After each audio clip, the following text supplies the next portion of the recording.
Alright, hello everyone out there. We're talking about the new workflow being enabled by default. This actually means that from the June of 2026, old workflow will be removed completely. So if you got used to creating creating your workflows and editing them with the old workflow editor, well, brace yourselves because this is something that is coming to us. And this is how it actually looks like. So of course you have the text option in here, and you also have the diagram option. I'm sure that most of us are actually using the diagram option. And what we can actually see in here, so from now when you click on the transition right here, you're not seeing like post functions, validators, and everything else. You're seeing these options in here, and it's saying from which status to which status this is actually going. The rules that have been added in here. And one of the rule is validate that people have a specific permission, which is create issue permissions. Now there is, of course, some actions that you can also involve. So that's one change. So now you have rules. You also have the properties in here that are actually staying. And also you have the events.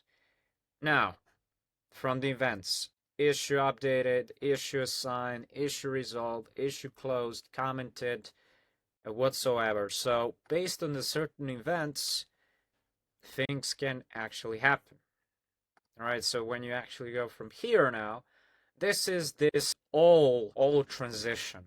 So from any status, you can actually go into the backlog. Any status can go to selected from development, any status to in progress, and so on. Now, what we are having in here when we actually click on the status itself is, first of all, that we are having an addition here. So the addition is the easier way to change the name and to change the category, and also the approval status. So now that actually means in your software projects, because this right here is a software project, you can also have the approvals right here. So when I click in here, what happens now is I'm clicking on the approver source, right? And I can be like, okay, who are the approvers?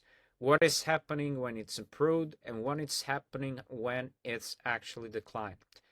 Think of it having a PR request. Either the PR request can actually be accepted or declined.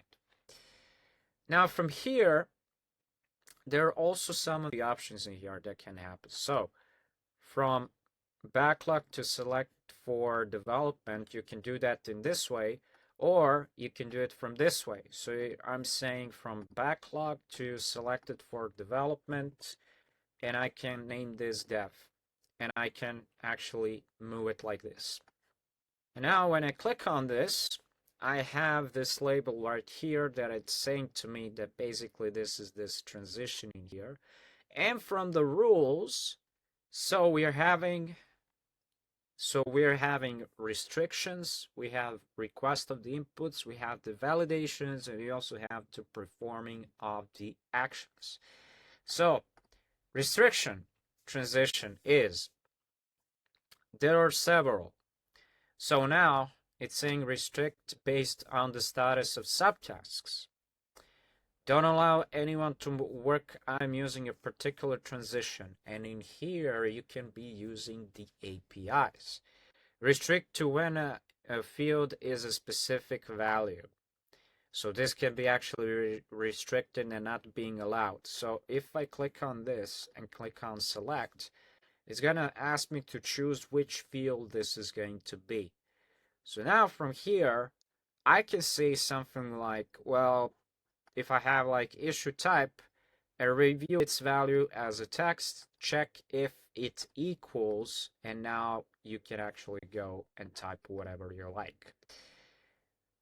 that's pretty interesting. And also for description, for example, is you can restrict if there is a specific the text within the description itself, but only if it's pre-filled with some kind of value. So basically that would mean that you would have to already pre-fill the description field in here.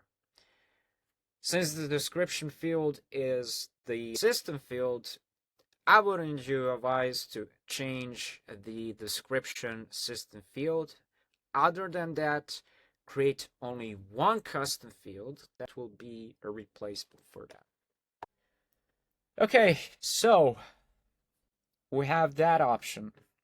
We have other options as well. We can also say who can move this work item, and I can say restrict this to. So I can say, okay, to users, roles, permissions, or even groups. So I can say restrict this to the roles, and I can be saying, well, people who are collaborators are not going to be able to do this. There we go. Restrict who can, so it's saying only collaborator can see this transition. Now from here, I can say admins and members are the only ones who can actually see this. And that's it. Now from here, you also have, there is a request input. So if I'm adding a transition right here, from selected to development in progress, and I'm going to type in progress here, and there is request input, and what we're actually having here is just one, and that is going to be to actually show a screen. Now, of course, there is going to be an asking what kind of screen do we want. It's going to be a default one, and basically we are done with that. Now, there are also other options in here. For example, you also have the triggers to be added. You also have properties to be added. So that is another thing in here. So events, send an email notification to the user trigger configure webhooks when the item transitions. All right, so then from here, you have some stuff that is actually going on here. So issue assigned. So this is the event, issue assigned.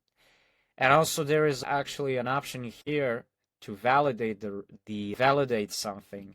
So when you're validating something, meaning something actually needs to be filled out or something like that. So before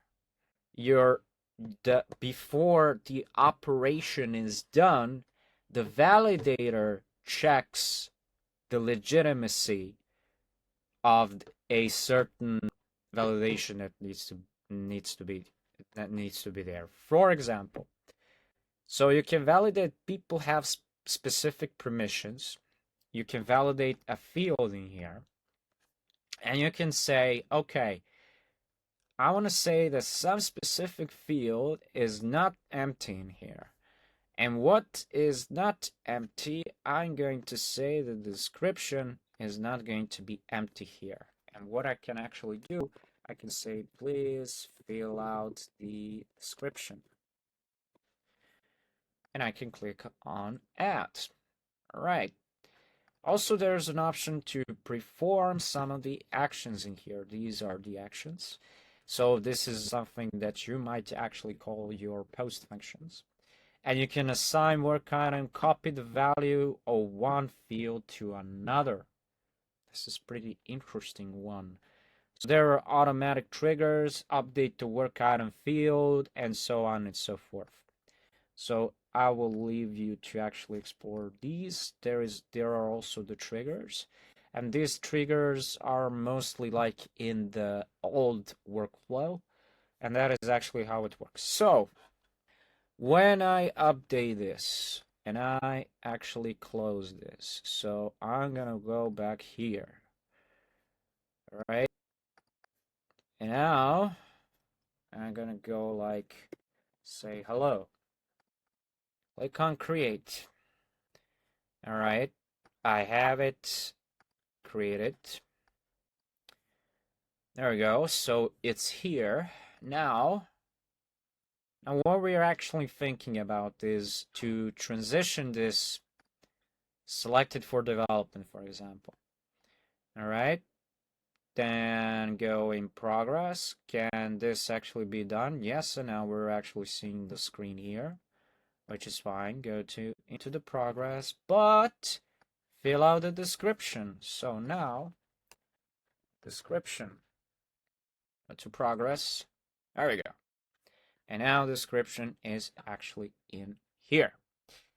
So this might seem confusing, but as you start to actually get into it, as you start to understand where all of the previous options were, it's gonna be much more easier to progress out. All right, so basically that's it. Don't forget to like, share, subscribe to my channel, and I'll see you guys in the very next video. See ya. Bye.